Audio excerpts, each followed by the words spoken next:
Quand j'étais en seconde, j'allais à l'école à Hong Kong. Et pour notre voyage scolaire annuel, on est parti en Thaïlande. Quand on m'a annoncé ça, j'étais vraiment contente et j'avais extrêmement hâte d'y aller. Pour moi, ça allait être le meilleur voyage de toute ma vie. Je n'étais pas encore partie à l'étranger. Alors vous imaginez bien que je comptais les jours.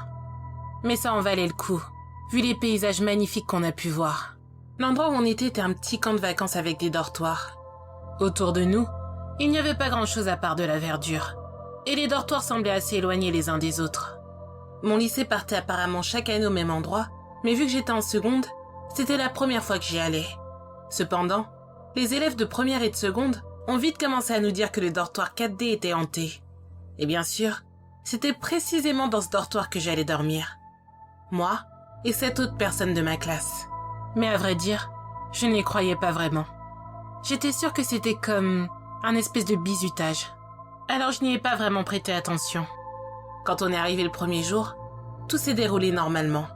Et on a fait des activités typiques d'un voyage scolaire, comme de la randonnée par exemple. Quand la période de temps libre est arrivée, vu que j'étais assez peu sportive, j'étais épuisée et j'ai décidé d'aller dans le dortoir pour me reposer en finissant mon livre Harry Potter. Mais soudainement, du coin de l'œil, j'aurais juré avoir vu quelque chose qui me regardait à travers la fenêtre du dortoir. Quand j'ai tourné la tête, il n'y avait plus rien. Je me suis rapprochée de la fenêtre et j'ai vu que les feuilles du buisson qui étaient juste à côté étaient en train de bouger comme si quelqu'un venait tout juste d'en sortir. Je me suis dit que ça devait être une personne qui était un peu trop curieuse et je suis retournée me plonger dans mon livre en attendant le dîner. Je dois avouer que pendant tout le temps où je suis restée là, j'avais l'impression d'être observée et je me sentais assez mal à l'aise. Mais je me suis dit que c'était juste la paranoïa d'être toute seule dans un endroit que je connaissais pas. Pendant le repas, j'ai beaucoup rigolé avec les autres. Et quand on a eu fini, on s'est dirigé vers le dortoir tout en continuant à s'amuser. Avant de continuer mon histoire, je vais vous décrire comment était agencé le dortoir. Après avoir passé le patio, on rentrait dans l'espace commun qui était une grande pièce avec au milieu une télé et des sièges. À chaque coin de la pièce, il y avait une porte qui menait à une des chambres. Ma chambre était celle qui se trouvait directement sur la gauche en rentrant dans la pièce commune. Comme vous pouvez voir sur le croquis que j'ai fait. On est donc allé s'installer dans la pièce commune et on a commencé à jouer aux cartes et à d'autres jeux de société. Il a commencé à se faire assez tard et les profs sont venus vérifier qu'on était bien dans nos dortoirs et nous rappeler que les lumières devaient être éteintes à minuit. Il nous restait donc 1 heure à faire ce qu'on voulait. Alors qu'on continue à jouer aux cartes, on a commencé à entendre comme un doux fredonnement. Le son était aigu, comme s'il était fait par un enfant. Et ça provenait de la salle de bain qui se trouvait tout au fond de la pièce. Si on pensait ça, c'est que le son semblait faire écho. Alors pour nous, ça ne pouvait venir que de là. Je me suis levée et j'ai été vérifier dans la salle de bain. Mais il n'y avait rien. La pièce était complètement vide et le son s'est arrêté avant même que je n'atteigne la porte. C'était vraiment bizarre. Mais vu qu'on était 8, j'avais beaucoup moins peur que si ça m'était arrivé alors que j'étais toute seule. À minuit, on a éteint les lumières et on est tous partis se coucher. Et c'est à ce moment-là que tout a commencé. Il était environ minuit 45 quand j'ai sursauté en entendant un horrible cri qui avait l'air de provenir d'une des autres chambres. Moi et la fille qui partageait ma chambre, Élise, on a couru pour voir ce qui se passait. On a remarqué que tous les autres faisaient la même chose depuis leur chambre. Les 2 garçons qui étaient dans la chambre numéro 2 avaient l'air complètement paniqués. On leur a demandé ce qui se passait et l'un des deux a dit qu'il était dans le noir en train de dormir et qu'il a vu passer une femme qui portait une longue robe rouge devant la porte qu'il avait laissée ouverte. On a tous commencé à regarder dans le dortoir, mais encore une fois, on n'a rien trouvé de bizarre. Ce qui nous inquiétait le plus, c'est que Steve, celui qui nous avait tout raconté, était un sportif d'1m80, et il donnait toujours cette impression d'être très courageux et de n'avoir peur de rien. Alors voir la personne vers laquelle normalement tout le monde se serait tourné pour se sentir assuré aussi paniqué, c'était vraiment perturbant. On est reparti se coucher, mais je suis sûre que comme moi, personne n'avait réussi à se rendormir. Vers 2h du matin, de nouveau, un bruit terrifiant nous a tous surpris et on a tous couru dans la pièce commune. On aurait dit qu'il y avait quelqu'un qui rigolait de façon hystérique, tout en griffant et frappant le mur avec quelque chose de métallique, juste à l'extérieur de la porte d'entrée du dortoir. Le bruit avait l'air de s'intensifier et de se rapprocher de plus en plus. Mais tout à coup, tout s'est arrêté. On était vraiment terrifiés. Mais aucun de nous ne voulait prendre le risque de sortir pour aller chercher de l'aide, par peur de se retrouver nez à nez avec la chose qui venait de faire tout ce bruit. Alors, on a été chercher nos couettes et nos oreillers, et on a décidé de tous dormir dans la pièce commune, les uns à côté des autres. Dans nos têtes, ça voulait dire qu'on était en sécurité en attendant le petit matin. On s'est dit que maintenant tout allait être fini et qu'on allait enfin pouvoir dormir tranquillement. Mais de nouveau, à 4 heures du matin, quelque chose s'est produit alors qu'on avait enfin tous été assez rassurés pour s'endormir. On a été réveillés par un son qui venait du plafond. On aurait dit que quelque chose était en train de marcher dessus. La personne ou la chose était en train de se déplacer. On a entendu le bruit au-dessus de ma chambre, puis au-dessus de la chambre numéro 4. Cette fois-ci, on a pris notre courage à 2 mains. On a attrapé des lampes torches et on est tous sortis voir ce qui était sur le toit. Encore une fois, on n'a rien vu. Ça commençait à m'agacer. Et en même temps, je me demandais si on était tous en train de perdre la tête en même temps. On a décidé de regarder s'il y avait un moyen d'accéder au toit et j'ai vu un vieux tuyau juste à côté de la fenêtre.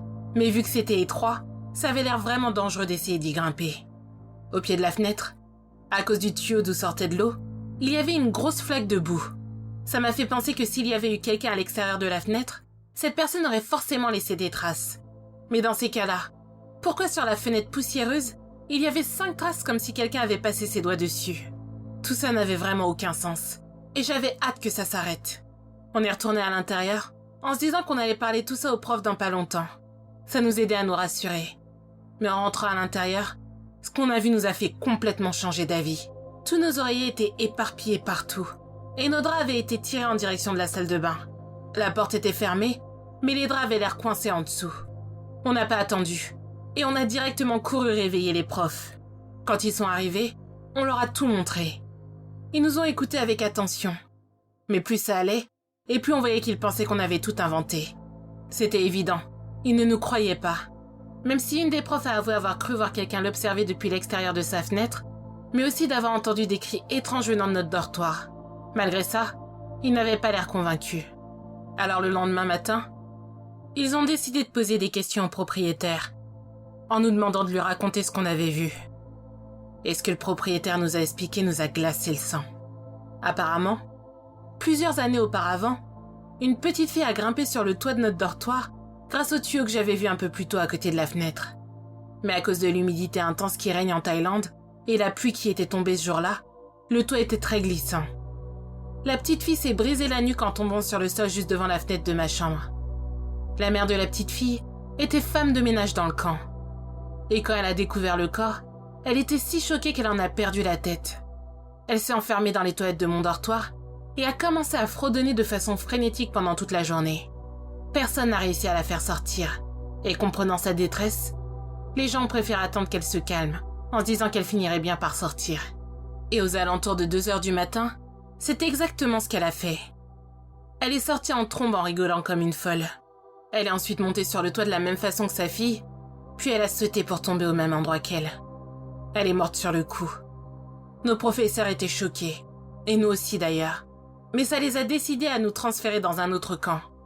Le soir même, au plus grand bonheur de tout le monde, on a quitté cet endroit maudit. Comme vous vous en doutez, je garde un très mauvais souvenir de mon voyage en Thaïlande. Et les autres années, j'ai refusé de partir avec mon école. Ce que j'ai vécu était un véritable cauchemar que je ne souhaiterais à personne. Depuis, je me suis beaucoup intéressée aux légendes thaïlandaises. Et je vais vous en raconter 2 qui m'ont glacé le sang. Grasu est un fantôme thaïlandais qui n'a qu'une tête raccrochée à des intestins. Pendant la journée, elle revêtit l'apparence d'une femme magnifique. Mais la nuit, elle reprend sa forme horrible. D'après la légende, elle chasse les animaux pour les manger et boire leur sang. Et elle se nourrit également de nouveau-nés. Il y a aussi la légende de Pikang Khoi, qui est censée être un fantôme se déplaçant sur une jambe, et qui peut être trouvé dans la jungle thaïlandaise. Apparemment, en se déplaçant, il crie « Khoi, Khoi, Khoi ». Pour se nourrir, il suce le sang des gens qui s'aventurent dans la jungle, par leurs orteils. Et le seul moyen de lui échapper, c'est de monter sur un arbre. Car heureusement pour nous, il est incapable de les escalader. Je sais que vous vous dites que j'ai peut-être tout inventé, et que ces légendes font uniquement partie du folklore de la Thaïlande. Mais moi, je sais ce que j'ai vu. Et si j'étais vous, quand je vais là-bas, je ferai très attention.